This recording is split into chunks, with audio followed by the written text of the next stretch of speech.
Finally, members, we have House File 3773 also from Representative Lee. Want to go ahead and introduce your bill? Yes, Actually, sorry. Yep, you will motion to re-refer House File 3773 to the Committee on Ways and Means. Yeah. Go ahead and Yes. introduce your bill. This is the official intro of the bill. Last time I think it was informational. Yes, please, Representative Hicks. I did bring treats, so these are cookies, and so she will pass them around. Thank you, everyone. So yeah, this is my bill that we had talked about last time, creating a Minnesota SNAP program that would be a bridge program to try to catch folks that would be losing SNAP this year to be able to help them assess their situation. If they still, can work, then they don't qualify. But if they can go on to other federal waivers, or if they can, qualify for something else at the state, or if they need, other kind of help, then county and, our nonprofit navigators will make that assessment and help them to kind of, figure out what they can do. And then if we can put some money to it, that would be great. Of course, everything's tight, understandably. Right, Representative Lee, thank you for that introduction.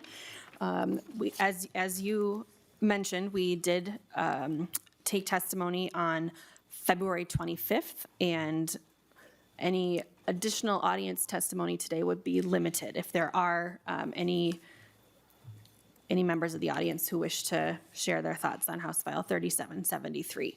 Otherwise, we'll move on to member discussion and questions. All right, seeing no audience participation, we will move to member discussion and questions. I have Representative Olson. Thank you, Madam Chair. Representative Lee, since the last time we've seen this bill, and I think you heard a number of my concerns, you heard a number of concerns from other members on this side, other than giving it a House file number, I'm not seeing any amendments to change it to kind of settle some of the questions and the concerns that we have. I'm also not seeing a fiscal note for this. How do we attempt to create a program that serves adults and children when there is no money tied to this, there is no fiscal note for this? And in fact, what other than a House file number have we done to make this actually a plausible thing? Because I hate to tell you this, but it seems to me like this idea was so bad we're hearing it twice, which is sometimes what we do here. What have we done to make this a little bit better? Representative Lee. Yeah. So had some conversations with folks, but I think overall wasn't able to, so that's on me. Get some of the work done and the language right to be able to make any of the amendments here. But I still, agree, and of course, the folks that helped to write this original one, we still feel that, this is still a really solid bill, and looking to move it forward. Representative Thank you Olson. for the follow-up, Madam Chair. So I think that I won't belabor the issue. I gave Representative Coulter a nice conversation yesterday about who's losing the federal SNAP benefits, or the vast majority of the people who are doing that. So I won't reiterate that again today. I did it the last time you brought this up. But I think we fundamentally disagree on the concept of creating a program to provide assistance to people who aren't participating in our society. We need to ask them to give a little to get a little. And in this case, sometimes, we had the conversation, $150 to $200 a month isn't a lot of money. You're getting a little, but you should give a little in order to get a little. So I'm absolutely not in favor of this, and I think we got a long ways to go before this should move anywhere out of this committee. Vice Chair Hansen? Oh, Representative Coulter. Thank you, Madam Chair. First, I'd like to request a roll call. Roll call being requested. There will be a roll call. Representative Coulter. Thank you, Madam Chair. Yeah, I think we do fundamentally disagree. I would prefer there be fewer hungry people. Thank you. Vice Chair Hansen. Thank you, Chair. I just want to recognize, Representative Lee, the dignity that you bring to the conversation about this. I think there's respect in having honorable conversations.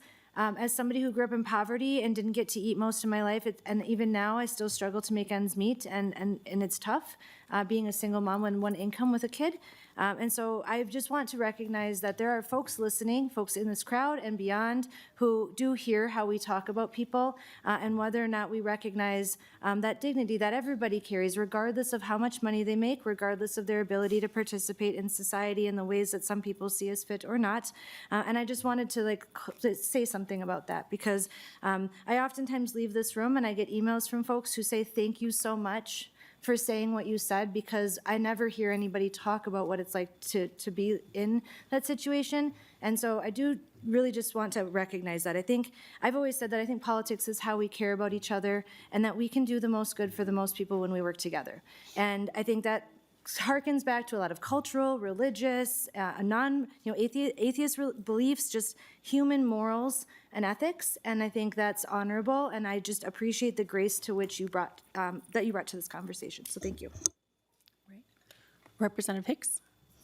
Thank you. I'm glad we've heard this bill twice. In other committees, I hear the same bills over and over again too, and they're not usually great ideas. So I really appreciate this. I do just want to say there's a lot of space for the folks that are going to fall through the cracks because of this. There's a reason why vets and foster youth were previously exempt. And there's a reason for that. And there's a reason why people who are unhoused were previously exempt. The reason is navigating this system when you're in some of those situations is really difficult. And so the changes that are being made are, for some people, being viewed as this lens of contributing. I view them as additional barriers for folks that already have a bunch of barriers. I would prefer that foster youth exiting out of foster care are protected in SNAP. I would prefer that vets that are navigating the disability process with the Veterans Administration are protected from losing their SNAP. I would prefer that people who have recently become disabled and are trying to get certified are protected from losing their SNAP. That's what I would prefer. And that's not where we are right now with federal government changes. And I think having a safety net during this transition is a smart way to protect our most vulnerable. And I appreciate your thoughtful consideration of this. So thank you. All right. Members, we are over time today. I'm going to go to Chair West for comments, and then Representative Lee for closing comments, and then we'll go to a vote. Thank you, Madam Chair.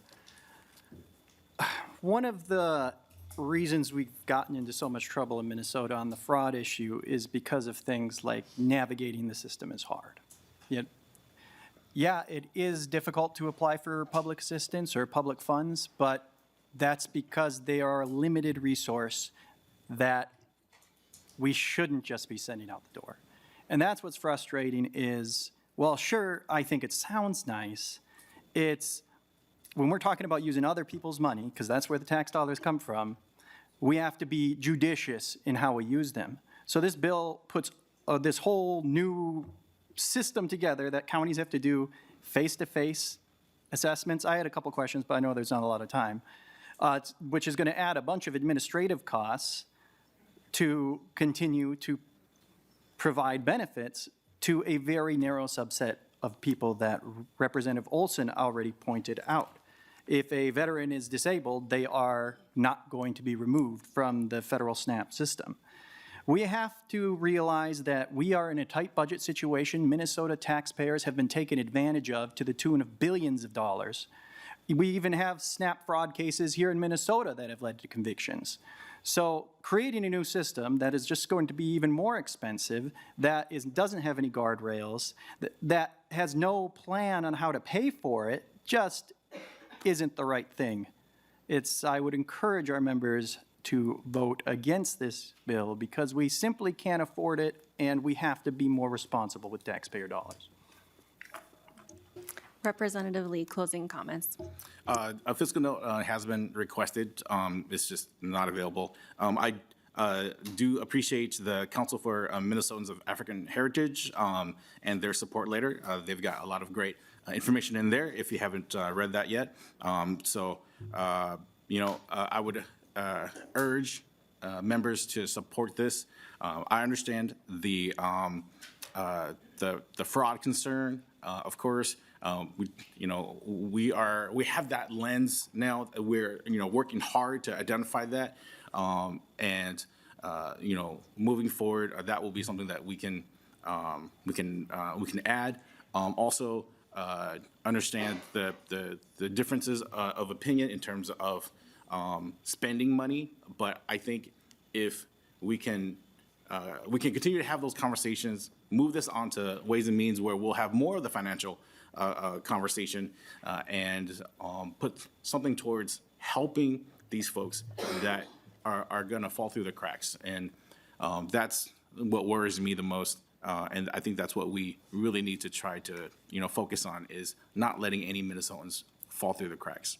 Thank you. With that, I move this bill. Thank you, Representative Lee. Representative Lee renews his motion that House File 3773 be re-referred to the Committee on Ways and Means. The clerk will take the roll, and the chair votes aye. Co-Chair West. No. Representative Hanson. Yes. Representative Nelson. No. Representative Altendorf. No. Representative Coulter. Aye. Representative Hicks. Aye. Representative Lee. Yes. Representative McDonald. No. Representative Nadeau. No. Representative Olson. No. Representative Perez Vega. Excused. Representative Sensamura. She's also excused. Representative Zalesnikar.